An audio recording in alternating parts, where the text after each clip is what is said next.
All right, hi everyone. Welcome to this special edition of Believe in Bills. Adam Benini, WGRZ TV, Sal Mayorano, Rochester Democrat and Chronicle, and the man in the middle, Bills Hall of Fame quarterback Jim Kelly.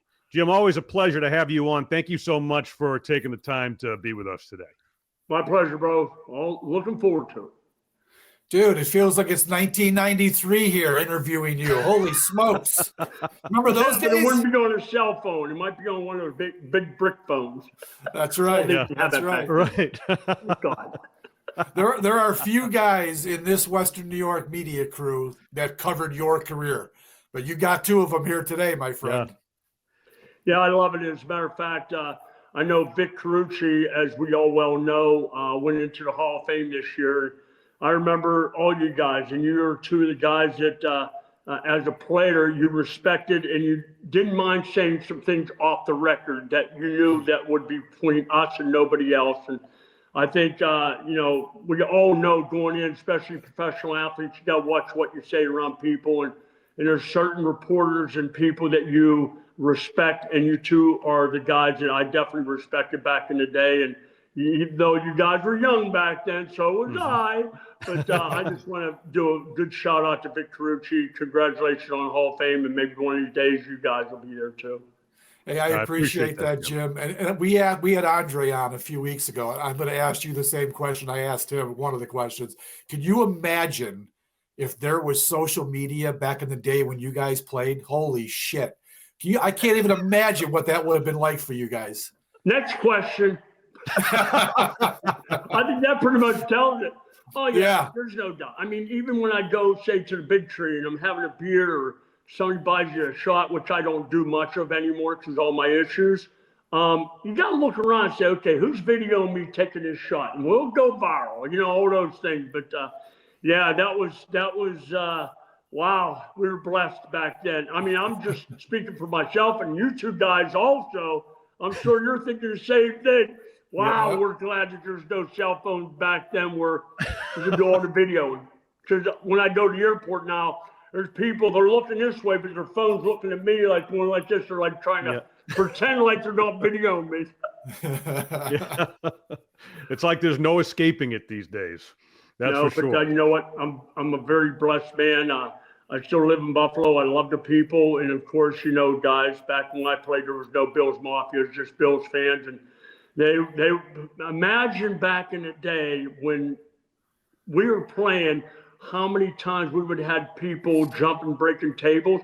And I brought it up today on one of my cameos. I do cameos. And one of them was about back in the day, the tables. And I said, oh, my brothers, without a doubt, you guys know my brother. I got 5 brothers. Every one of them would have been jumping on, breaking on table. And I'm sure sooner or later, one would be going to ECMC to get worked on his back, his head, whatever the case may be. But you know what? We live in a society today which, it's tough on everybody. But the bottom line is social media is a part of our life. We've got to accept it and continue to move on. Hey, we were talking early in the week, Adam. We were talking with Del Reed of Bills Mafia. Yep. And I brought it up because we're going to LA this weekend. I'll be going out there, and we're going to see, at least probably tens of thousands of Bills fans at that game. And, I brought it up to him that it has changed so much in the last, he said since COVID for sure, how many Bills fans go on the road. And I pointed it out.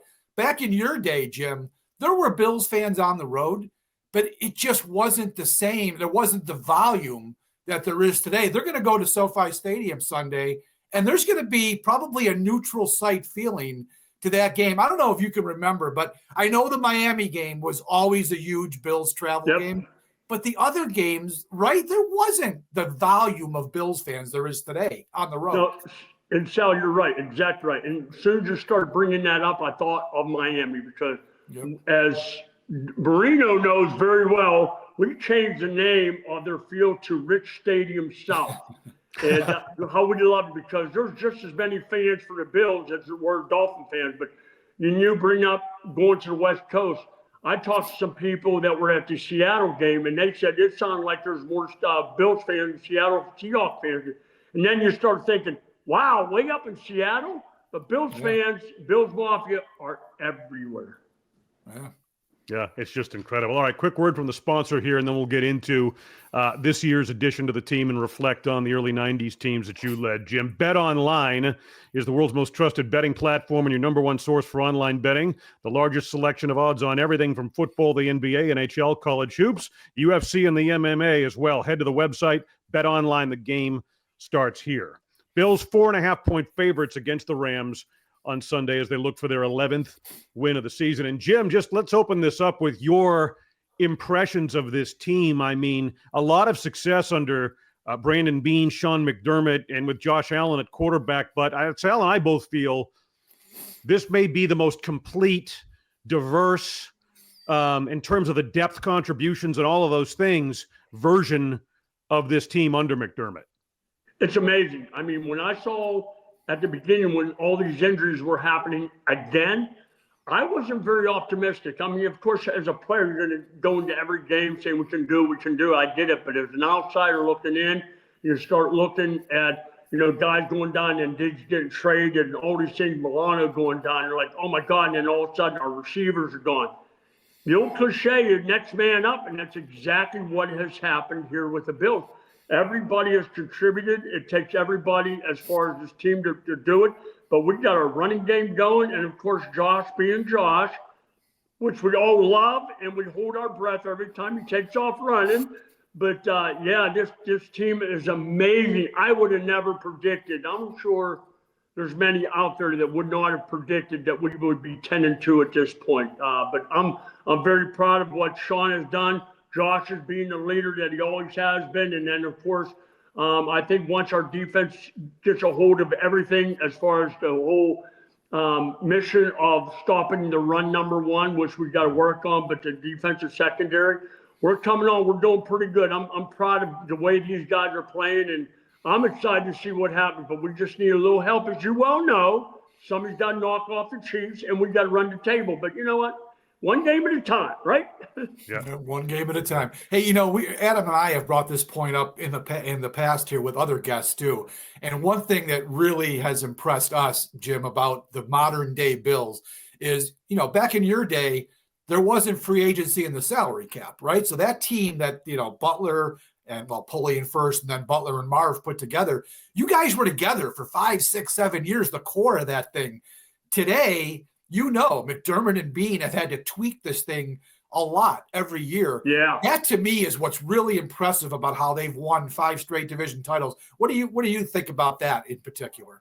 Yeah, that's amazing. I mean, you look at the offensive coordinators. Was this Josh's third? Yeah. I'm not sure who was his first. Was it Brian Dable? Dable was, yep. Yeah, and then, of course, Ken Dorsey and now Brady.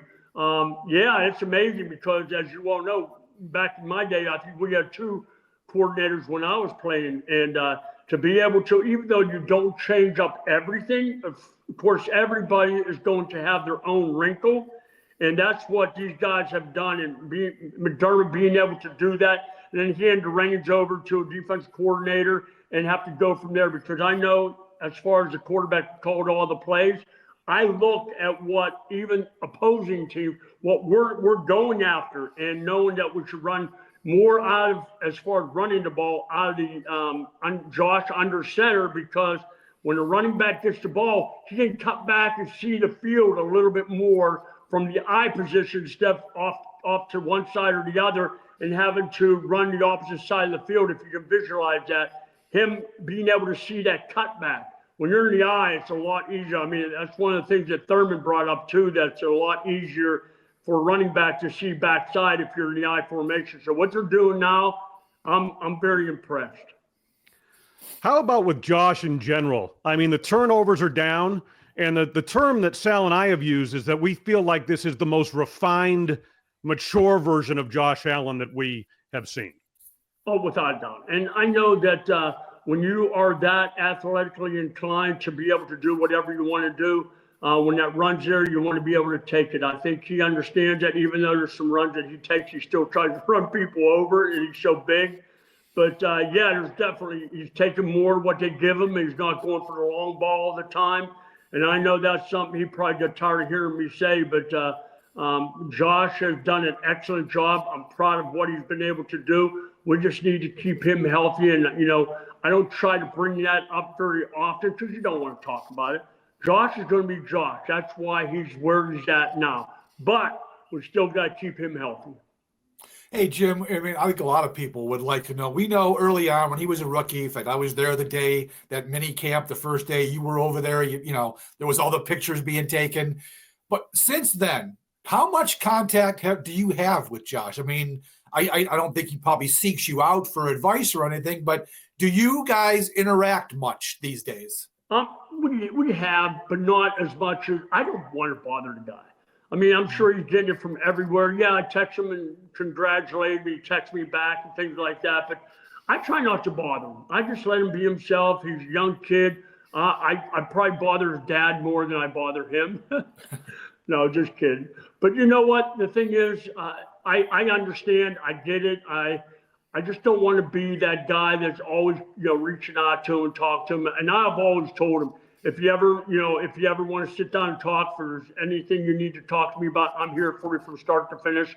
And he realized that. But again, I don't want to bother the kid, but I do reach out and he does get back to me, and I'll leave it at that. What are your impressions of this Bills team offensively?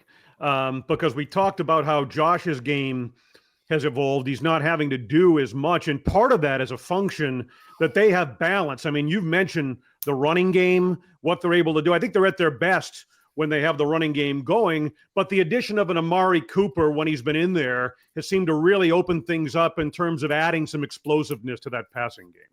Oh, yeah. And when we get to the point where we use Cooper more, it kind of surprised me that we don't use it as much as we have. But Shakir's coming on, and hope we're going to have a Coleman coming back. But yeah, it definitely helps because the defense then has to,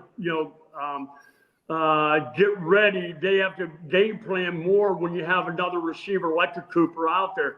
And the thing is, when you have running backs and you can put one in and the other Cook comes out, and then just the way the whole running game is gone, it definitely takes a lot of pressure off of Josh that he does not have to make that big play every time. Every series, you don't have to come out there and make sure that big play happens.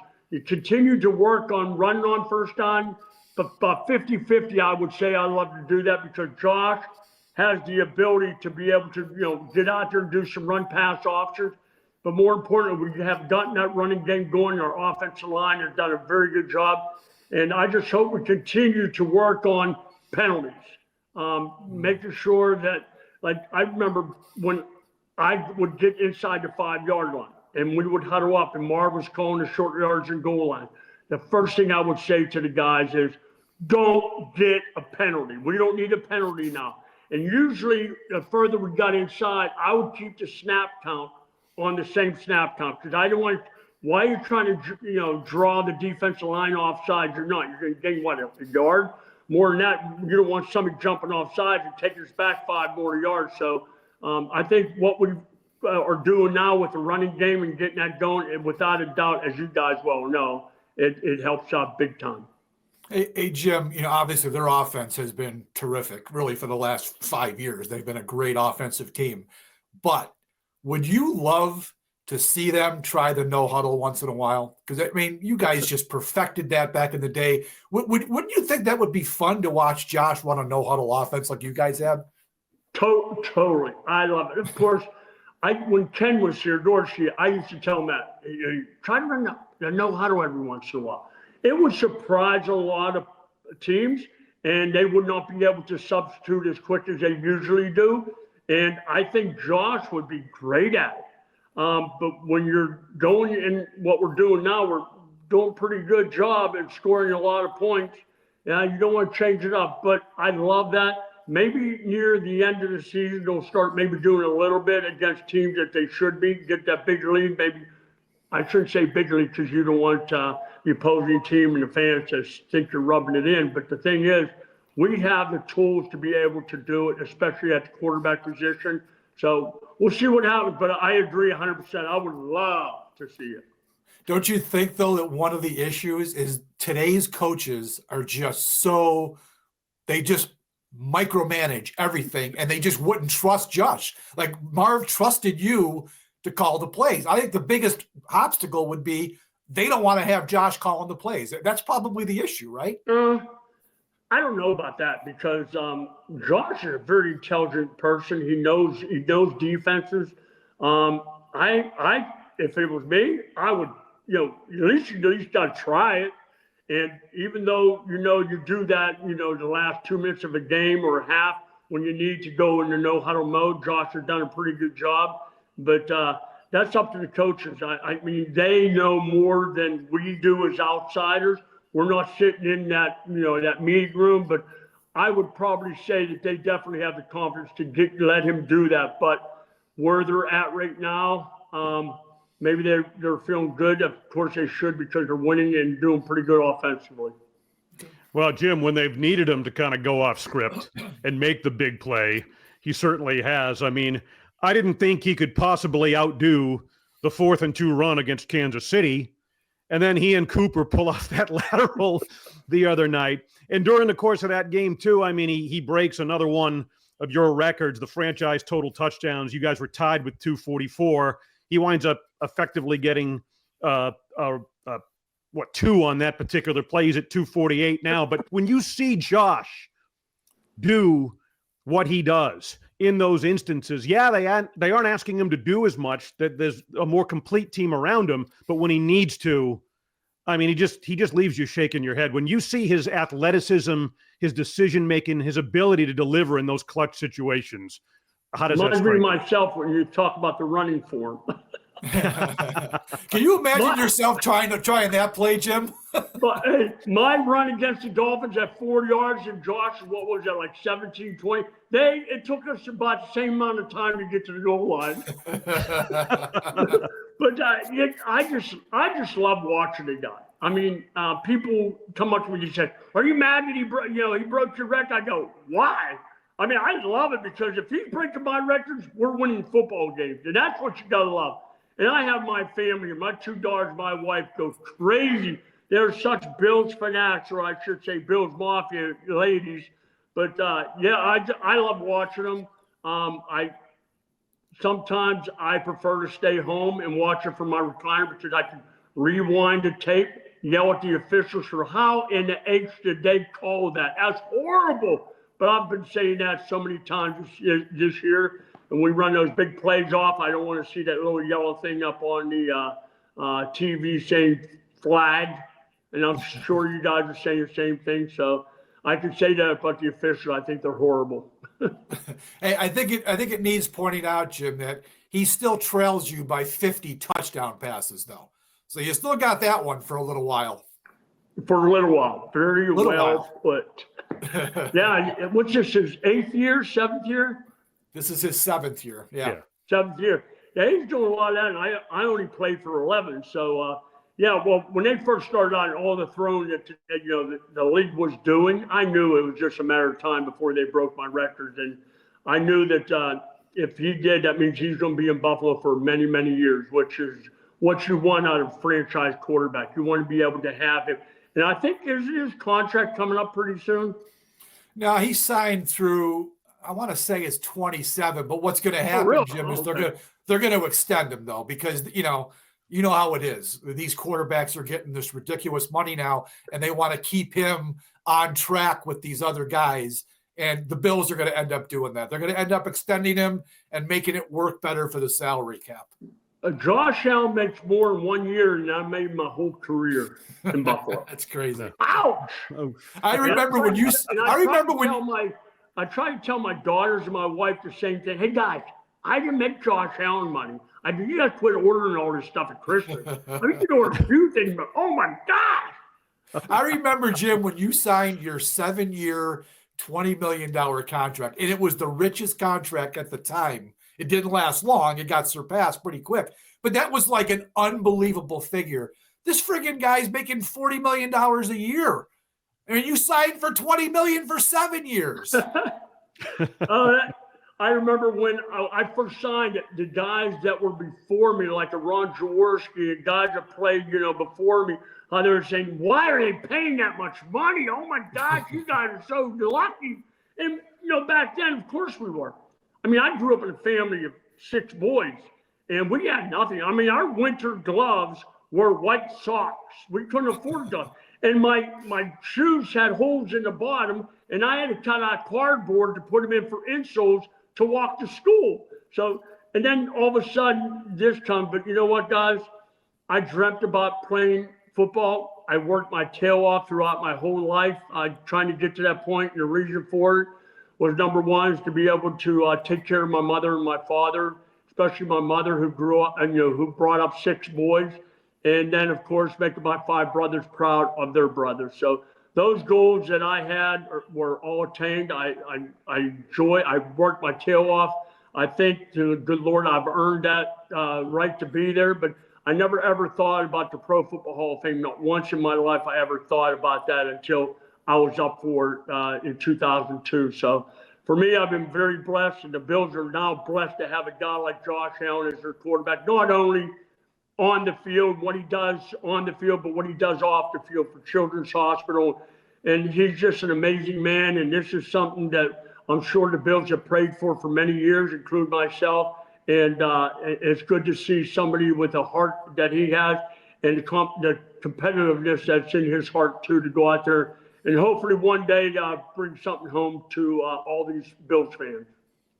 Well, Jim, I mean, what you did in your career laid the foundation for so much of the success that these players today are enjoying, you and others from that era. What you did, what you've overcome off of the field, the way you've inspired others with the adversity that you faced, and how you and Jill and your family have handled the whole thing, it just speaks volumes. And I think we all have a sense that something potentially special is happening. There's something different about this team this year, which was supposed to be a transition year, moving on from Stephon Diggs and adjusting, getting the salary cap right and all those things. I guess as we wrap this up here, with a lot of the intangibles, and you guys had so many of them back in the early 90s, Sal and I see intangibles with this team.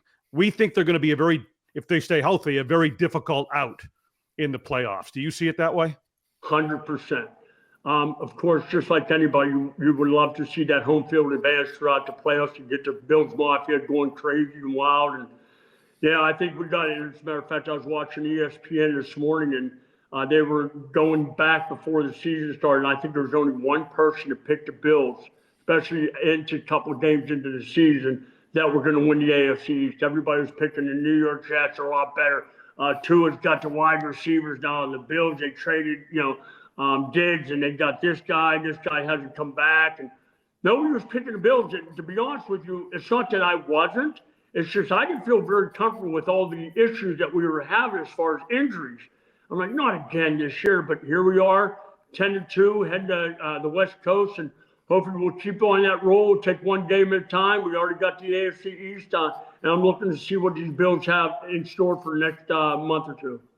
Hey, Jim, let me just say, I mean, if this team goes on to win the Super Bowl, I mean, obviously it's going to be the greatest thing in the history of Buffalo sports, maybe Buffalo in general. And it's going to be because Allen has been a tremendous, tremendous player. He'll be the guy that leads them to that if it should happen. But people who are watching this, and it's a lot of young people who watch YouTube and listen to podcasts, have to understand the impact that you had with the Bills. I know it. I was there. I was covering it back in the late 80s when it was happening. But you have to understand, and the people who are watching have to understand, that you were the savior of this franchise, dude. When you came here, this was a shit show. And Ralph Wilson was thinking of moving this team. And you showed up, and I know you're going to kind of poo-poo that probably because you had a lot of help. But people have to understand what they have today was kind of set in place by how you turned this whole thing around. So you need to be reminded through all this Josh Allen greatness where this really started. Well, I get what you're saying. I do appreciate it. And now you know why at the beginning I did not want to play for Buffalo. I saw the way everything was going. I saw the fans weren't that great. I think when I went to the USFL, I think they had back-to-back 2-14 seasons. And then, to be honest with you, I'll just tell it like it is. We tried to work out a trade for the Steelers or the Raiders before I wind up coming to Buffalo. But Ralph Wilson said that you don't play for Buffalo, you're not going to play for anybody. And that pretty much set the tone. And then when I got here, it was amazing. And that's why I still live here 35, 40 years later. I am still a Buffalo Bill fan. I'm a person that loves this city. And you know what? We did a great job back then. We had fun. 4 times in a row going to the Super Bowl, even though we didn't win. That will probably never happen again. And I tell you what, I'm just proud of where these guys are at now. And hopefully Josh will be, and I can't see anybody else being able to lead this team to the promised land to get us there and hopefully bring that trophy back to Buffalo. But, it takes everybody. It takes everybody pulling together. And I think we got the nucleus to be able to do that. The coaching staff is doing a great job. Brandon Bean, as we all well know, they just added Micah Hyde. I think more so for the leadership role, and hopefully we don't have more injuries happen. I think they're getting prepared just in case because they don't want to slip now. They want to keep steaming ahead. So I'm happy. I'm proud of where we're at. We'll see what happens down the road. All right, Jim. Thank you so much for your time. As always, really appreciate having you on. I appreciate having me on your podcast, and just to let everybody know out there, tune in to Immeasurably More. My daughter Erin does a podcast, which is pretty cool every Wednesday, and just love to see some guys cheer her on because she's doing a heck of a job. All right, great, love it. This is it. Bye, this guys. is the this is the yeah. Same to you. Happy holidays, Jim. For Sal Mayorana, Rochester Democrat and Chronicle, Hall of Fame quarterback Jim Kelly. I'm Adam Benini. Thank you for being with us here on Believe in Bills.